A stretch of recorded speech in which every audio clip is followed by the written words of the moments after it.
I can't believe it's been 5 years. Woo! It only took me 1 year to actually get this podcast going, but in this episode, I bring some very special people in my life here, to ask me a few questions about the podcast, about life, about business, about the things that matter most to you, and that's what we're celebrating today is 5 years of the Dynamic Women podcast.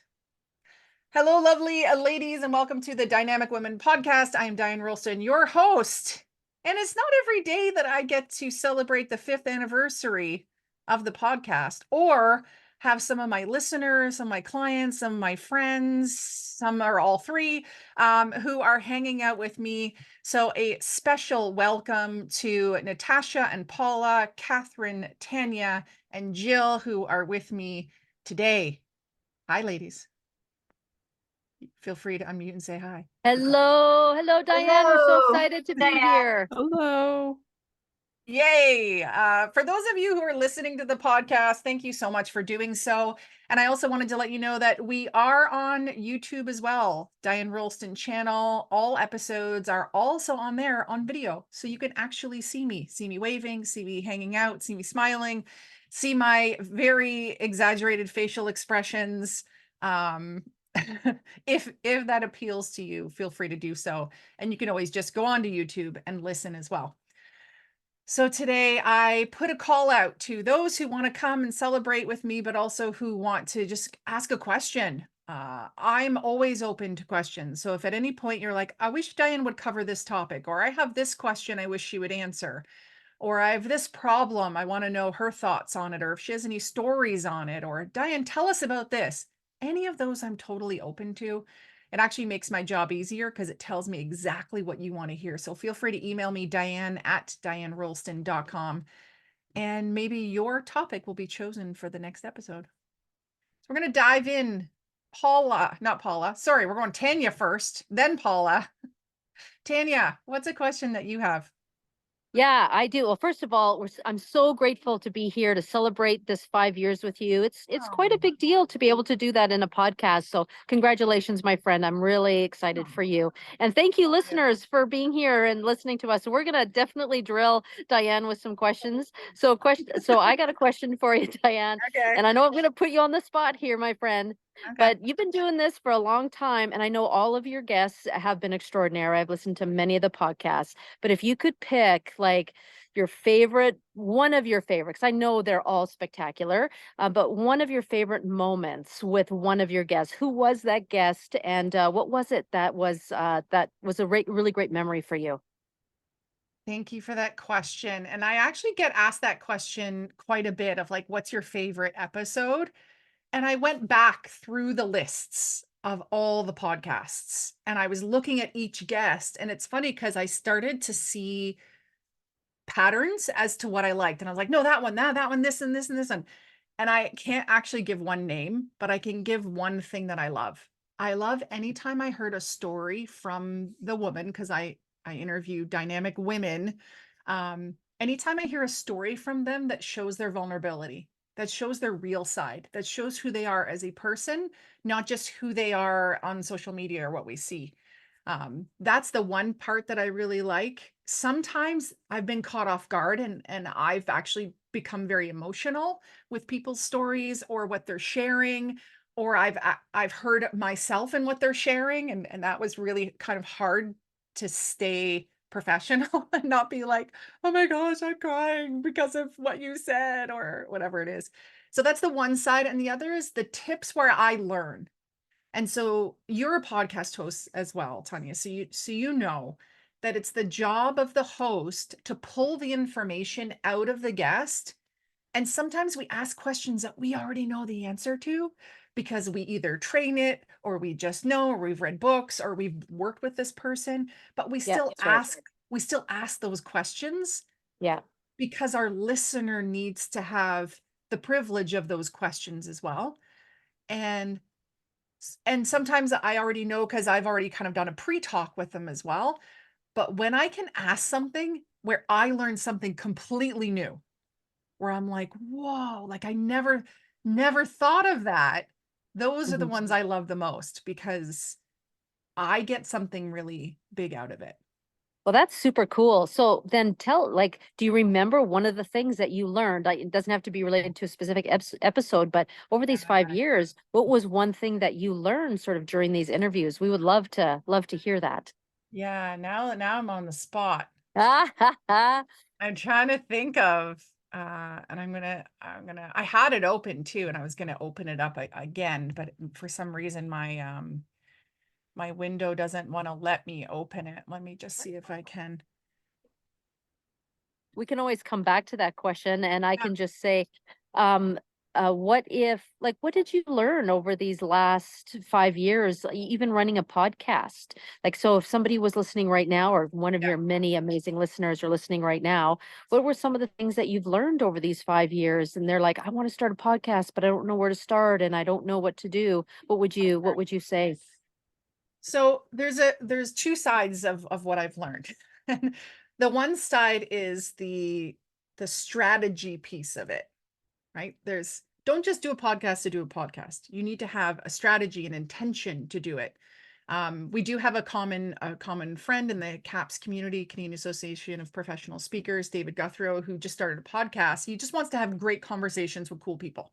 And that's wonderful, and that's a passion. But if you're doing this as part of your business, you need to have a strategy for why you're doing it. And that could be because you're going to build sponsorship, or because your guests are actually your potential clients, or it is that you're doing this as, like, for me, one of the things that I really love about it is this is one of the first pieces to me creating content for the week, because my team of VAs, they repurpose my video that I'm doing right now into the podcast, onto my YouTube, into my newsletter, onto my social, and then into my email. Like, it goes across the whole, and the blog, it goes across the whole board. But you really have to know, why am I doing this? And then build it based on that. Really, that's a secret to a good podcast. Um, so the one piece is the strategy. Then the other is making it something that just naturally fits into your life and your business. So maybe you need to do it every single week. Maybe you prefer to batch them, like do 4 at a time. So it's much easier and you don't have to be thinking about it. Doing whatever it takes to be able to actually have it be manageable, because the worst thing is to do a podcast, to do a whole bunch of episodes, and then your listener is hooked, and then they go, where's the next one? Where's the next episode? Or how come there are only 2 episodes? Like, where are the next ones? Or I'm listening to this every week on my Wednesday walks. I listen to so and so's podcast. And then the next week comes and there's not one. And the next week and the next week, because the listener is going to go find a different podcast. So it's that consistency. And consistency for you is, if it's once a week, great. If it's every day, good luck. Make sure you have a plan for that. Right? Are you once a month? Truth. Yeah, we do. Well, we do batches. So we do a filming of one day of 5 or 6 episodes, and then we release them over once every 3 to 4 weeks. So we haven't got a rhythm yet, but that's something that we do want to do because it does work. And so thank you for that. Appreciate that. And your podcast is Safety Debris? Safety debris. Thank you. Yes, safety debris. If you're in safety, come and listen to us. We got you. And it's all about safety professionals do have a personality and we play music. So we have a little bit of a You guys are interesting tweak there. Yeah, it's fun. so fun. And how long have you been doing your podcast? 2.5 years, I think. We started just in the middle of COVID, and got a radio host, Richard Dulong, who's also a CAPS member, and we just have a lot of fun with our guests, just like you do, and some big tips, like what do we do to be successful? And so, yeah, so thanks, Diane. And really, I just wanted to be you when I grew up, so I'm just trying to follow in your footsteps, Oh, because you're stop. awesome. You're too fun. Thank you. Thank you. Really appreciate your questions, Tanya. And actually, what I'll do now is I'll just share one of the hardest things that I found in doing the podcast is when I bring people on who take a position on a stance on a topic. And that's challenged me, because sometimes I'm in alignment with it and sometimes I'm not. And sometimes I'm in alignment, but I can't take that stance. And so me being on, having the podcast, I'm very careful about who I bring on. So I do guests like every other episode, or for a while I've just been doing it me. Um, but I'm always like cautious about, is this person's values, beliefs, morals in alignment with mine? Because I care about my listeners and I don't want them hearing something that's not in alignment. Yeah. But that's been one of the hardest parts for me, is if the guest is going to say or do something that isn't in alignment, what am I going to do in the moment? Mhm. I'm not looking to be confrontational. And so I think that's been one of the hardest pieces about the podcast, is really vetting people and knowing, and that's, I also don't want them to be sales, like all sales. I don't want them to, Right. and here's this product I have, and here's another product, and here's why you should buy from me. Like that's not fun. And I think that's why I like the vulnerability story pieces as well. Yeah. So, and we'll come back to that after. I know a few other people have some questions Yeah. for you, but we'll Let's go come to, back. So we want to know that one thing that you learned over this last 5 years from one of the okay. guests. So Well, thank you, Diane. thank you. Paula, how about you? You got a question for me? Yeah, yeah. Thank you so much, and congratulations, Diane. Thank Uh, I you. just feel like I don't know. I've been with you for a long time and watching all of this Yeah. transpire, and 5 years. That was 2019. Wasn't the world a different place then? And so my Yeah. podcast is really to touch on that length of time. It's 5 years isn't that long, but so much in the world has changed, and also I imagine in the podcasting world. So if you think about that episode one and where we are Yeah. today, how would you describe some of the concerns expressed by dynamic women, other female entrepreneurs, and how have you had to adapt your podcast and change the content and even maybe some of your messages over this last 5 years? Yeah, good question. Um, well, I've grown in my business, and I feel like a lot of the episodes are around my growth or my challenges, and what I'm seeing in my clients, as you've said, is probably changed. But as I've grown in my business over the years, my clientele have also grown. So I'm attracting higher level, higher achievers, people with bigger challenges. And it's funny, I remember working with my business advisor and saying, I thought when I got to this success level, things would be easier. Yeah. And it's that like new level, new devil. Like you get to that next level and you just face different problems. But the interesting thing is, a lot of the problems are the same. So, from earlier in your business to later in your business, there's still issues on life balance and mindset and confidence and strategy. And that doesn't change, it's just different. And it also doesn't change between the types of listeners I have or the types of clients, those who work in a career or those who are retired, those who have their own business, those who are students. It doesn't matter. It does seem to go across the board. Same with age, culture. It's so crazy how it's the same. And people are like, oh, you need to have a very specific niche. And I get that, but the niche basically is just women, and we have all of these same struggles. I think though over the years the journey for me has been a little bit more about being more raw, more real, more open, because what I realized is the people in the world that know me out in the outside world, they get Diane that's on stage or Diane that's on social media, and I'm real, but there is a different real and authenticness that comes when I'm with my clients. So you would know that, Paula, and a bunch of the other people here would know.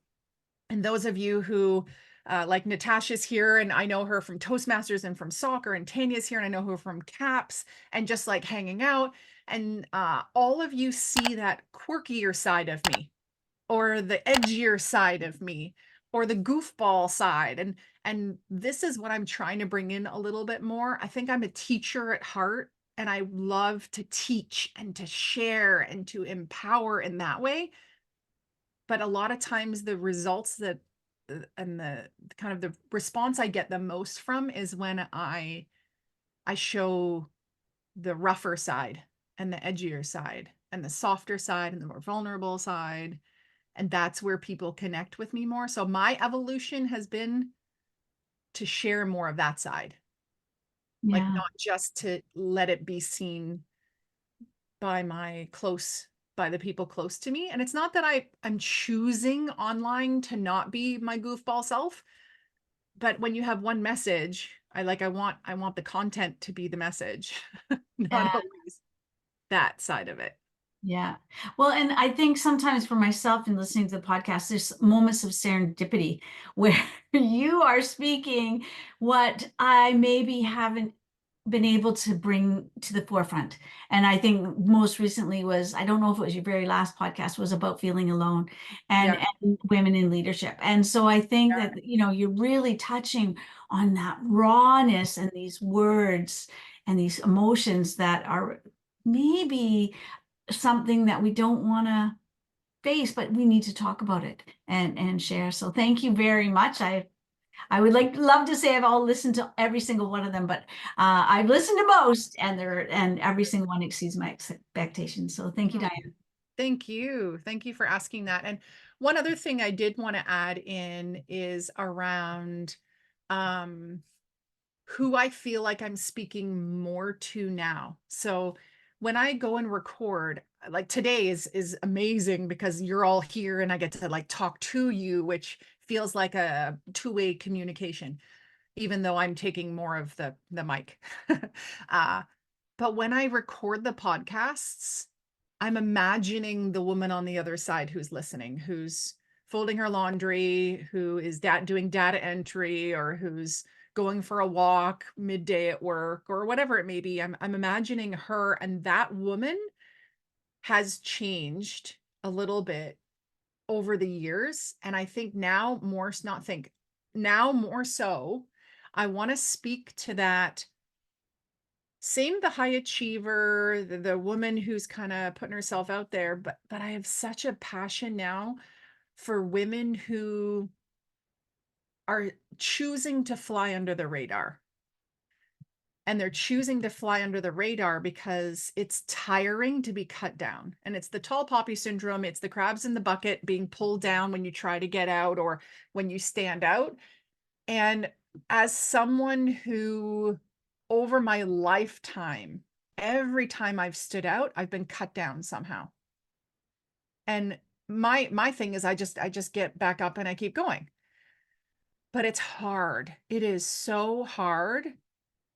And that's where a little bit of the why I did that last episode around feeling alone, right? Because the strong, high achieving, successful, confident people don't get checked on. And I wanted to give them a place where they could hear from someone else who's not just trying to keep up appearances, but who will say, yeah, this part sucks and that sucks. Right. And actually, what I'm going to do is I know Jill had put in a question, and I think it kind of segues really nice here. Jill said, how do you deal with unfounded, inappropriate criticisms that being in the public eye exposes you to? And then she added on there, because you rock. And I'll like, thankfully she put this in advance because I really wanted to think about this one. And so, over the years, I have been even like soccer when I was 10 years old, my own teammates on a co-ed team, my own teammates gave me crap, didn't want me there because I didn't fit in. Right. And because, as their coach said, do you know why Diane's here? Because she's better than most of you. Well, great. Thank you for thank you for that. I know his intention was good, but it did not help at all. So no one wanted to pair up with me for drills, nothing. So I decided that I didn't want to be there. So I left and I went and played basically a level lower, just to be playing with girls who accepted me.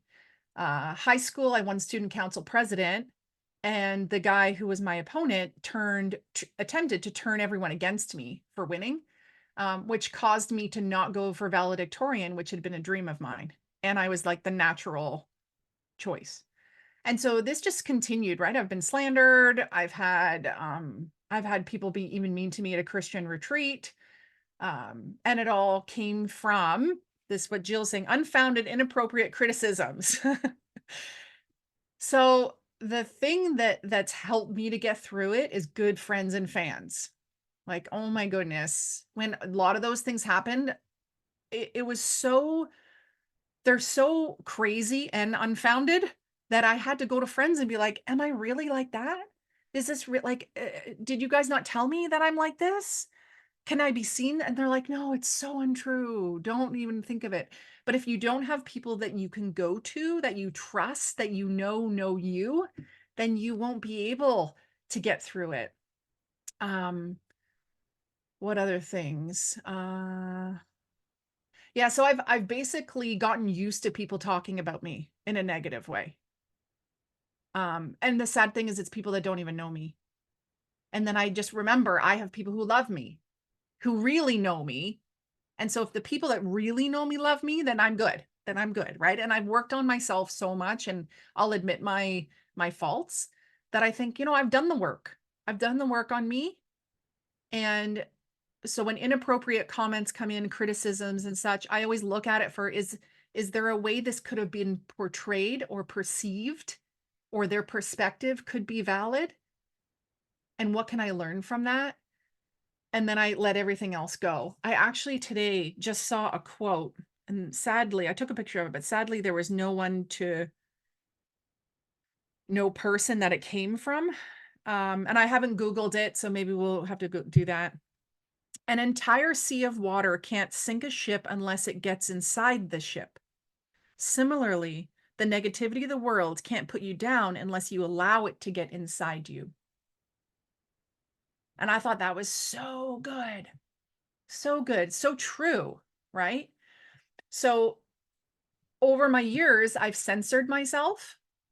As I've kind of shared before, I censored myself. I don't take sides on controversial topics to protect myself, but I'm changing that now. So with a few neighborhood friends, I kind of spoke up to a few things that I don't necessarily agree with. And that's based now on my faith and building my Christianity. And that was uncomfortable. And I could see her face get uncomfortable. And I was like, I still love you as a friend, but I feel differently. And I think that's okay and that's healthy. And then the other side of it is not just repelling those things and ignoring those things and having friends around me, but when someone gives me a compliment, I search for more.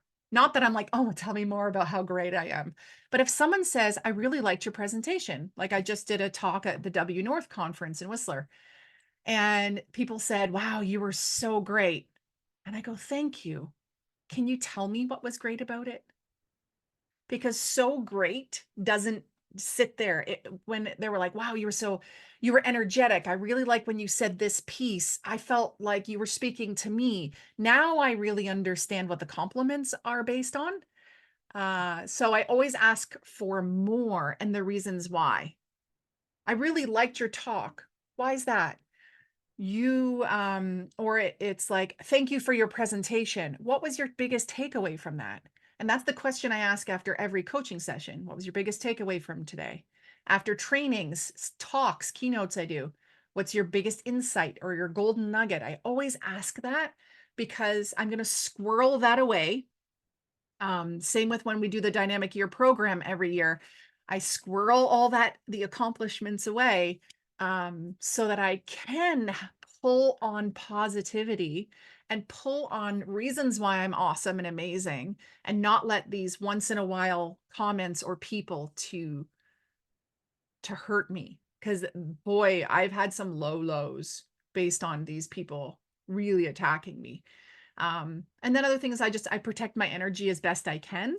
I think that comes with age as well. And I remember I come at it with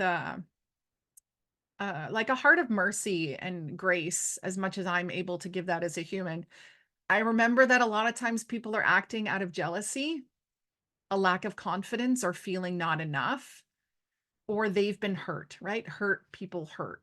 And so, and where I can, I confront them, and I ask them, hey, what's going on for you? What happened there? What you did hurt me. And otherwise, I don't engage. And that's the hardest thing because I'm like, that's not fair. What you did isn't fair and it's wrong and you're lying and you're twisting my words around or whatever it may be. But sometimes not engaging is the best and then just praying about it. It's funny whenever they at church they list off all the people who are sick or dying or tragedy has hit them and they say, now lift up someone that you want to pray for. I often lift up the people who have hurt me the most in those moments, even though they're not, facing a surgery or in the hospital or dying. I'm still like, I lift these people up because that's the only way I can because I can't fix them. I know that for sure. Well, let's go over to Natasha. You have a question if you're ready to ask it. Hi. Yeah, I was really curious about how you've grown your virtual assistant business Mhm. and what might be one of the most common tasks that you're finding that virtual assistants are most helpful for. Yeah. Awesome. Good question. So, for those of you who don't know, because I don't really talk about it that much on the podcast, I do have a team of 14 virtual assistants that live in the Philippines. So, they're all working virtually. So, that's what VA is, virtual assistants. And they work with my business clients because there's just so much to do in a business or even your career that passing off work is so important. But the most common question is what Natasha's kind of asked is, well, what do you delegate? What do you pass off? And that's why I started the Virtual Assistant Made Easy program because I realized people aren't sure about what to delegate. So there's two kind of ways of looking at it. You're either going to grab a virtual assistant who's a specialist who will do some specialized work for you, like copywriting, cold calling, SEO, website design, these sort of things that require a higher level of expertise, and you're going to pay a higher amount for that one specific task. But what I think is more helpful is a general VA who can do a whole bunch of tasks. So they can do social media content creation, social media management, like scheduling your posts, maybe interacting or commenting for you online. Then we get into things like newsletters and email management. It might be graphic design, video, audio editing, research, data entry, email campaigns like in a CRM where you'd have all of your clients. Um, what else do I have them do? My PowerPoint presentations, they develop them in Canva. If you have seen the Dynamic Woman books that I have, the secrets books, they have helped. One of my main VAs has helped to format the book, design the cover, to actually upload it. All the tech stuff as well is really helpful because I know sometimes I'm like, I don't even know what's going on with this website or whatever. Can you figure this out? Can you update this on my website? So these I'd say are the most common things because a lot of my clients are coaches, trainers, speakers, small business owners selling a service or a product. And so it is, if you are wanting something like cold calling, high level copywriting, Facebook ads, development and management, I really suggest you go to a specialist. But, with our clients, we help them to look at what are the goals you have. Therefore, to reach those goals, what should you have your VA do to help you reach those goals or to take stuff off your plate so that you can do the tasks to reach those goals? I do have a document of 229 tasks that you can pass off to a VA that I give to my clients, as well as a document that says what to give your VAs when you are on holiday, too busy, or sick, because then those tasks don't need a whole bunch of setup and explanation. So I hope that answers your question, Natasha. Yeah, thank you. Thank you. And congrats again on your 5 years. That's so exciting. You've come a long way. Yeah. And it's funny because I sat on it for a year and didn't record any podcasts. It wasn't until my friend Michelle Abraham really pushed me to be like, come on, Di. And I was like, hey, get me set up because the company she founded, Amplify You, they launch podcasts. And there's so much I didn't know about launching a podcast. that her team and her, like, she taught me, which really helped to get things going, and she really helped to simplify things. So if anyone's sitting on an idea or a project or a goal, I really encourage you to bring someone on board that's going to help you to move it along, who knows what they're doing, or who can just like bust your butt on it. Cause that's what helped me to finally to get it going. Okay, Catherine, I'll bring you up. You can ask your question.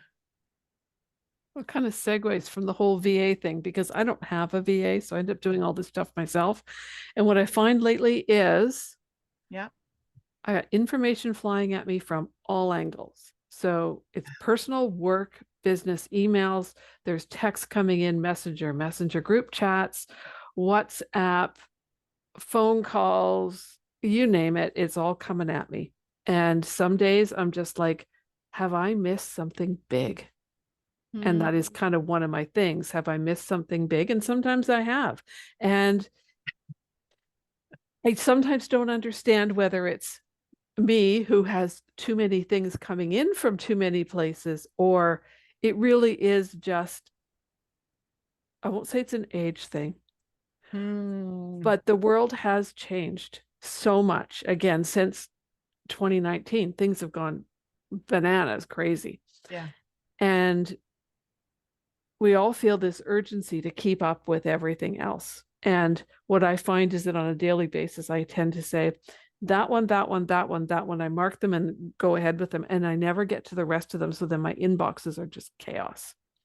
So that's my big thing, because you know me, Diane. Systems I can do, but chaos I can't. Yeah, well, actually, that's what I would say is your solution, is having a process or a structure that you put in place to help you deal with it. I am the worst at, I will get up in the morning when I kind of go to start my day, I will look through all my platforms, look through everything, and I deal with something that needs me right away. If that's, necessary. There might be a potential keynote. Someone's like, "Oh, can you keynote our conference?" And like, I want to jump on that right away. It might be a quick question from a client. But yeah, the other thing is I flag for follow-up. But then I have to be diligent to actually put it in my calendar, my schedule later in the day to go back and deal with those. So sometimes at the end of the day, I have kind of my like cleanup time where I go back through, I just search my email for all the flagged ones, and I go through and deal with them as they come up. So it's finding what works for you. I also have the benefit of having my VA Carissa, who is in all my social platforms. So she'll say, Diane, you have a message on Instagram that you need to reply to. And I'm like, oh, right. Or she'll say, you have LinkedIn requests. Please go and, deal with that. But it's still, if you don't have someone, then it's almost setting for yourself a little reminder to go and check and to see. And I drop the ball. I do. I only just, someone reached out and said, hey, could we have a consult about this thing? And this was like a week ago. And I completely, maybe it was 2 weeks ago, because I felt really bad. And I didn't respond. Right. And then I just saw the message now. So key thing is you've got all of these places where information comes in. First off, can you teach people not to reach out to you on certain platforms? So can we move this to email? So I have, sometimes clients want to reach me on Facebook. I'm like, let's move this to email. I actually have one coach of mine who doesn't do email at all. Not at all. So his assistant does email. He does not have an email. So it just stops you from reaching out. If you need him, you call him and you leave a message, and then he'll call you back when he can. So maybe that's it, is what are the channels you're actually communicating on? Then when you go to do it, how long are you giving yourself to actually reply? The touch it once, I think, is one of those cleanup methods, right? In your house, you should only touch something once and put it away where it belongs. So how many times are you touching the email is another thing. And then what is the way that you're not going to forget to reply to ones that maybe don't have an urgency, but they need to be replied to? And then give yourself some grace. So maybe there is a little thing that in the bottom of your email that says, hey, I'm going to, my emails might be shorter than normal just to make sure that I have the time to reply to everyone. I know one of my clients, she writes me a book every time she writes me an email, and I read it, right? But that's the way she communicates. I know other coaches that say, if it's more than 3 sentences, I'm not reading it. So maybe setting some parameters there. There's also a wise woman I know, I won't call her name out, but I love how in her footer of her email, she says, my hours might not be your hours. And so Mhm. she replies in the evenings, and that's sometimes me, 10 o'clock, 11 o'clock at night. I'm doing a final go through of all my social and my emails. I will, though, schedule those emails for like 7 a.m. So it looks like I'm really like on the ball in the morning, but I'm actually replying at night, right? But I really love how she's super unapologetic and says, hey, my hours might not be your hours, and my work schedule might not be your work schedule. And she's replying at different times. But if you're working for someone else, like contract based as you are, you might not want them to see you working at night because it gives them like, oh, I can reply and I can message her and she's going to reply at those hours. Yeah. So No, I always do. Always the challenge isn't with the actual work. It's with trying to get everything else up and running and going, and then just get caught up in, I call it the administrivia. And I'm like, I don't have enough income coming in on the side stuff yet to actually have someone do it. And as you know, I'm probably going to lose my person who's taking all of this stuff because my daughter graduates from law school on Friday. no, well, that's So she's going to be going from being a student with, yeah, mom, I can help with that, to being a lawyer. And it's a big transition for her. And I'm like, now what am I going to do? yeah, yeah. Yeah. So there are so many different ways to, kind of have it organized, but simplify it and structure would be my two main Can I, tips. it's Tanya here. Can I add to that a little bit, Yeah, Diane? please come on in. Sure. Even for me, when I started using the VA for the first time, it was stuff that I could do. And I really, in my brain, as a person who's been in business for a long time, number one is I can do it. So why would I pay somebody to do it? And then I thought, well, do I have enough income coming in to pay somebody else to do it?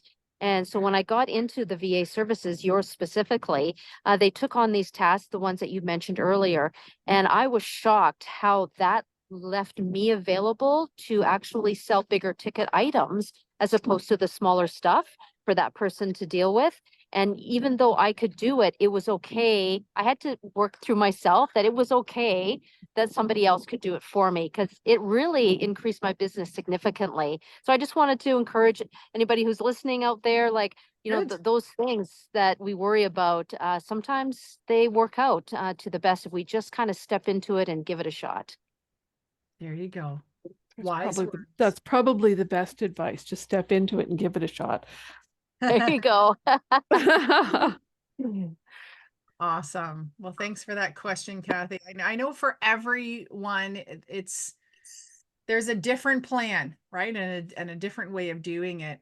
Kind of as we wrap up here, I know there was, a little bit more around what's the secret to a good podcast. What I'd like to say just over the past 5 years, I think it's good topics. Have good topics. And sometimes my titles are a little bit trickier. Like sometimes I feel alone, right? That title might have drew you in because you're like, what? Diane feels alone. And yeah, like it's true that I do. But I'm also speaking for others, or the best and worst gifts my mom ever gave me. My husband, who doesn't listen to the podcast, said to me, okay, I haven't listened to it, but just tell me, what are the best and worst gifts your mom's ever given you? And I had to tell him, like, because he was thinking it was like an actual item rather than the gift of belief in self, right? So, and if you want to hear what the worst gift is, then you need to go listen to it. But this is, but having keyword driven titles to your episodes are important. What are your main people typing in? And this isn't to trick them. Or to trap them. This is to give them what they're looking for, right? So don't be super tricky about your titles. Give them the things that they're actually looking for. As I said before, consistency is key. Batch your episodes if you need to be consistent. What I've also learned, which is kind of interesting, is doing my own episodes is actually less work. It's less work to have just me do it, to record it, then the organizing a guest and the back and forth between my guest and Christine, who does a great job at that. And so I often just choose to do my own episodes, but I also know the value of having guests, not just for my listeners to have another perspective, but also in a strategic way, they're now opening my podcast up to more listeners. So it is a good thing. It's a win-win. As I said, what's the intention for doing the podcast? You know, my intention is just to always be able to reach my audience. And then over the years, I've realized it's also a content machine, that this is how I prefer to create my content. I don't love writing. And so it's much easier for me to speak into the podcast and then to edit that into the blog, which is way easier than when I used to write the blog and then try to do the podcast from that. It was less from the heart and more from my analytical brain. And then I guess the last piece is to know what your ideal audience wants to know about. And it's kind of sad because I don't always know what you guys want because I don't hear from you. So I'm going to put a plug in again. Email me, Diane@DianeRolston.com. Tell me if you don't know what you want to hear about that's new. Tell me what you have heard that you love, that you want more of. Or is it a way I'm being? Whatever it is, I'm open to hearing it. And the last thing I'll say to anyone wanting to do a podcast, who has a podcast, who's written books, who's put anything out there, even social media posts, LinkedIn articles, whatever it may be, you don't even know the people that are consuming your content. I can remember where I stopped my weekly newsletter for a little bit and I had someone reach out to me and say, "Hey, did I get off your list somehow? I'm not getting it." And I didn't even know that person was reading them or anything. And I bump into people because of being on stages and such, and people will say, "I loved your recent podcast." So for those of you who are actually commenting, writing reviews, giving me feedback that you love the episodes, thank you, thank you, thank you. For those of you who haven't yet, why not? Tell me what you like. It helps to spur me on to do more of that. And for those of you out there who have put stuff out and you're just feeling a little frustrated because you're not getting that feedback, there is a chance that your people are listening. They're just so busy they haven't replied or they didn't think you needed it. So I'll kind of wrap up here. 5 years. Paula had to scoot and she said, thank you, Diane, for 5 years of support and brilliant podcasts. Congratulations. And I'm looking forward to the next 5 years. And that kind of makes me laugh. I'm like, wow, do I really want to do another 260 something episodes? Yes, you do, Diane. Yes, you do. Yes, I do, I guess. No, I do. It's all good. It's all good. So I'll just open the floor if anyone has anything else to say before I wrap up. I just No. want to thank you. Yeah, go ahead, Yeah, Catherine. I just want to thank you because for everything that you do, you give so much of your true self. And that's what makes it easy for me to want to work with you, but also to say, yeah, I want to be Diane when I grow up. I want to be able to do all these things that you do because you know I struggle with visibility. So it just gives me hope and a little bit of confidence that I'll get all this stuff together. And it is coming together, but I'll actually be able to do it and do myself proud as well as everybody else. Yeah. Oh, well, thanks, Catherine. And I ditto that. Thank you for your time, your energy that you put into this. I think you had a really good point, Diane, when you said consistency is key. Like every week, you show up, whether we show up or, you know, our life is chaotic and your life is chaotic. I mean, you're mom of like, I don't know, 1,400 kids and you got like soccer and you volunteer and in the church and in other organizations, like your life is busy, but you show up consistently every single week. And you've been doing that for 5 years. And I just want to honor you, really, like no blowing smoke. Like that is a true example of your character. So thank you, Diane. And we look forward to another 200, whatever it is, the next 5 years. I'm in. Yay. That's awesome. Yay. Well, thank you. Thank you, Tanya. Thank you, Catherine. Thank you, Paula and Jill and Natasha and all of you listening right now. Really appreciate you. So if you haven't yet, why don't you hit subscribe, share with a friend, and tell me what you think. You can write a review if you'd like. And when you do, just screenshot it and email it over to team@dianerolston.com with your mailing address, because we'd love to send you a little something special in the mail. Or if you feel like just sending me an email, Diane@dianerolston.com, with any of your topic suggestions, questions, comments, accolades, frustrations with the podcast, whatever it may be, I'm open to it. I'm a big girl now, right? Not letting the water in. There we go. Thank you so much for those of you who joined. I really appreciate you. And until next time, stay dynamic. Bye, everyone.